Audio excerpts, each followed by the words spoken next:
Eto na ang finished product natin na apritada. Ulitin ko paano maggawa nito. Igisa ang garlic, onion, and then ilagay ang pork belly. Yan. Isingkot sa natin hanggang magiging brown. Lagyan ng pamintang durog.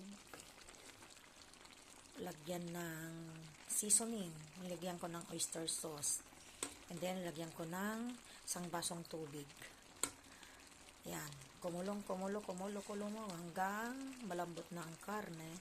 Nilagay ko ng itong carrots. Pagkatapos ng carrots, itong patatas.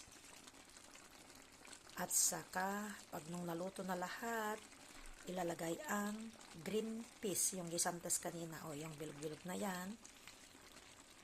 And then, ang ultimo, ang last ay yung bell pepper. Ayan! Naluto na ang apritadang pork belly. Lagyan ko pa pala ng kikita yung dahon na yan, yung bay leaves. Thank you!